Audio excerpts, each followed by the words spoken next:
Nasib tenaga honorer di tahun 2023 dipertanyakan. Komisi 2 DPR berharap Menpan RB lakukan ini. Sebelum melanjutkan videonya, bagi teman-teman yang baru melihat channel ini, jangan lupa dukung channel ini dengan cara klik tombol subscribe dan nyalakan lonceng notifikasinya, agar jadi orang pertama yang mendapatkan informasi terupdate dan video-video baru berikutnya.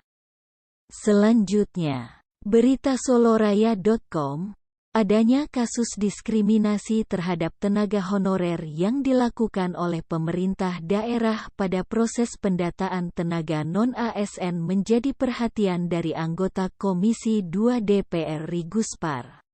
Bentuk kepedulian Guspardi terhadap tenaga honorer atau non-ASN tersebut disampaikan saat rapat kerja Komisi 2 DPR bersama Menpan RB Abdullah Aswar Anas dan Kepala BKN Bima Haria Wibisana pada November lalu.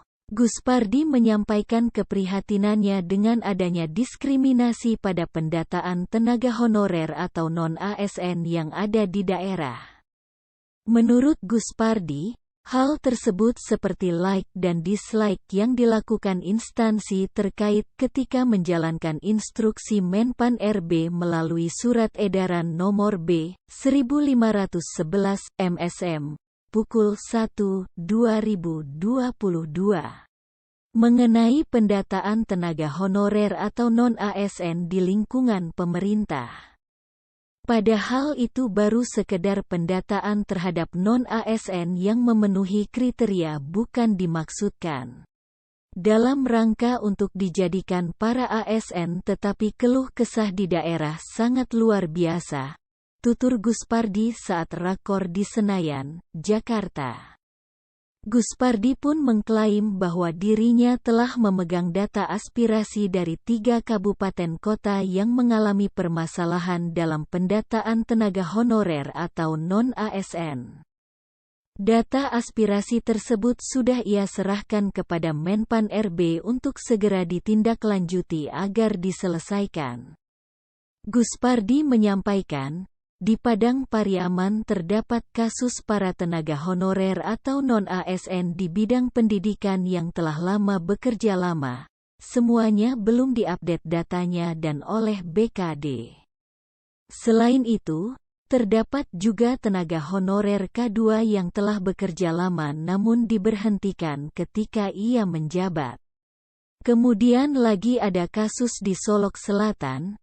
Ada orang yang sudah kategori K2, di mana yang bersangkutan yang sudah bekerja lama, ini datanya ada, malah diberhentikan ketika dia menjabat sehingga tidak mendapatkan tiket untuk menjadi orang yang terdaftar sebagaimana surat edaran Pak Menteri, ucap Guspardi. Dengan berbagai kasus tersebut, Guspardi merasa prihatin. Maka dari itu, ia berharap Menpan RB perlu turut andil dalam memastikan proses pendataan tenaga honorer berjalan dengan adil dan sesuai kriteria yang ditentukan. Ia juga berharap agar Menpan RB mempunyai perencanaan yang matang terkait nasib tenaga honorer atau non-ASN di tahun 2023 ke depannya. Menurut Guspardi, apabila dilakukan pengangkatan terhadap semua tenaga honorer atau non-ASN akan sulit dilakukan. Hal itu karena negara perlu anggaran yang sangat besar.